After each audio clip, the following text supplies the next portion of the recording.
Қайырлы күн, құрметті қатысушылар, құрметті ауыл Сіздің назарыңызда Қазақ кәсіп барлау және өндіру Анарбай кен орны үшін 2025-2034 жылдарға арналған өндірістік экологиялық бақылау жұмысы 2025-2034 жылдарға арналған қоршаған ортаны қорғау жөніндегі іс-шаралар жоспары ұсынылады.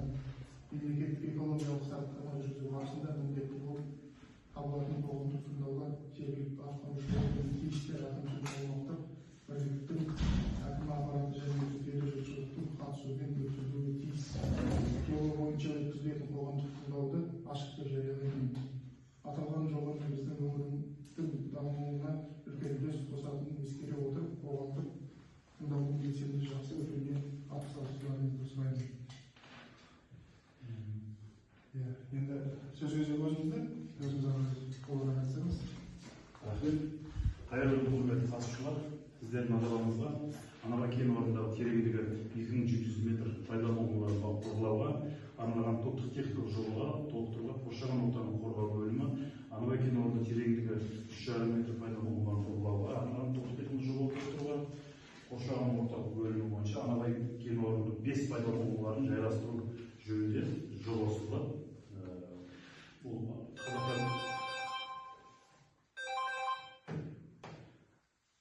Қазақстан барлау және өндіру Анарбай кен орны үшін 2025-2034 жылдары аралығында қарастырылып отыр. Енді осы 34-ке шейін 5 скважиналарды осы араларында бұрғылау үшін осы жобаны сіздермен ұсынып келісемін деп отырмыз.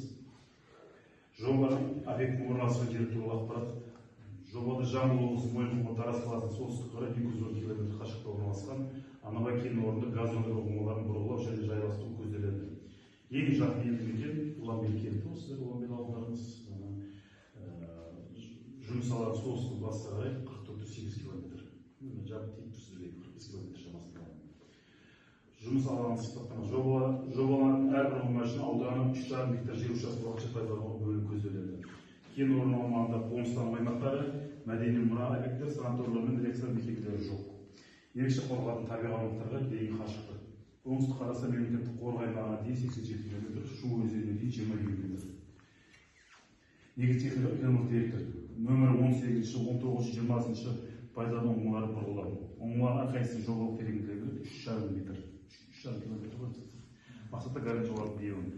Ұңғыманы бұрғылау мерзімі 18-19-20 жаңағы 3 скважинадан кейін 2025 жыл белгілеу үшін көздеп қарап отыр. Жылдың аяғына шейін осындай жобалар бекітілсе басталады. Бір ұңғыманың салу ұзақтығы 193 күн. Газ өндіруді 5 ұңғыма жайластыру 4, 17, 18, 19, 20 жоба көзделеді. Олардың бәрін 2025 жылдары ұңғыма жайластыру жобалар бәрі бекітіледі. Оған қандай мекемелер қатысады, оларда осы 2025-те жоспарланып отыр. 4 пайдалану ұңғымасын бұрғылау нөмір 13, 14, 15, 16 жобалық орташа тереңдігі 2700 метр. Бұрғылау уақыты 2026 жыл. 13-14 ұңғымамыз 2026 жылы. Нөмір 15-16 ұңғыма 2027 жылға қарастырылып отыр. Бір ұңғыманың салу ұзақтығы 83 тәулікті құрайды. Атмосфералық ауаға әсерді бағалау, 5-ші пайдалану жайластыру, шығындар көздері 15 дерек көз, 4 ұйымдастырылған, 15 ұйымдастырылған. Атмосфералық шығындар жылына 3,747 тонна, атмосфералық шығындар құрылыс жөнінде 2 тонна, 2,190 тонна жылына. Тереңдегі пайдалануға бұрғылау арналған топтық техникалық жоба қосымша барлығы 30 дерек көз, басқа заттар шығындары құрылыс кезінде бір ұңғымаға 57,9 тонна, үшінші ұңғымаға 170,96 тонна.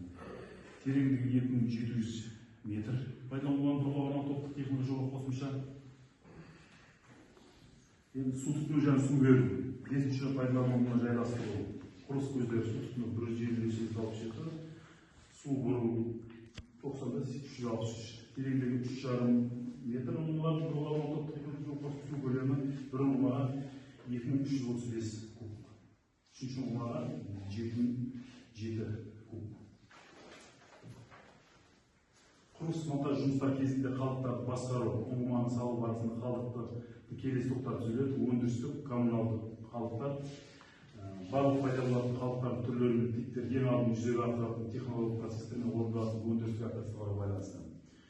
Бұрғылау және тапанаж ерітінділерін дайындау кезінде ұңғымаларды салу және игеру процесінде көмекші жұмыстарда ұңғыманың бұрғылау кезіндегі егес қалдықтар пайдаланған бұрғылау ерітіндісі, бұрғылау шламы, пайдаланған бұрғылау ерітіндісі, автошиналар, қалдық батареялар, пайдаланған майлар, электродтардың өртенуі, коммуналдық және тамақ қалдықтары. Енді бұны қысқаша айтып кетейін. Енді арыспайжан қазылған кезде, бұрғылау шылатқан кезде өлелер жерде атоқтырылы, бұрғылау шылатқан сіздер халықтардың біздерге шын атоқ қалдық біз экологияны тазартпайсыздар ма, қандай зиян келтіреді деген сұрақтар ғой арасында. Сол жерде бұлардың бәрінде біздерде мекемелер бар, ешқандай қалдықтар бәрін алатын специалды мекемелер бар. Олар өздері тазалап, өздері бәрі алып келеді. Бәрі мекемелер бар, заттарды біздерде бекетистер деген компания болып жүрді, Қытайдың компаниясы. Олар бәрін Қызылордаға кетіреді. Машиналармен келіпсіз, бірінші жиналып боламыз, сол бәрін алып. Сол жақта олар пердоводқа сол жақта алып қайта жатады. Оның бәрін экологиялық мекемелермен келісіліп, бәрі жасалған. Ешқандай қалдықтар бұл жерде қалмайды. Барлығы тазартылады. Жерде шина қалдықтар болса, басқа қалдықтарда олардың бәрін әр мекеменің жерде твердый бытовой отход дейді жерде, или болмаса жерде шлам болсын, қандай су болады, біз әр мекеменің договорлары бар. Ешқандай жерде отходтар қалмайды, бәрі тазаланып келеді. Енді білесіздер, өзінше 25 жылда қазылып отыр ғой, бәрі қайта көгеріп, қала сияқты болып жатыр. Ешқандай отходтардың бәрі біздерде қалмайды. Ол жағынан ешқандай қандай мәселе болады. Бәрін тазартып, бәрін жасап кетеміз.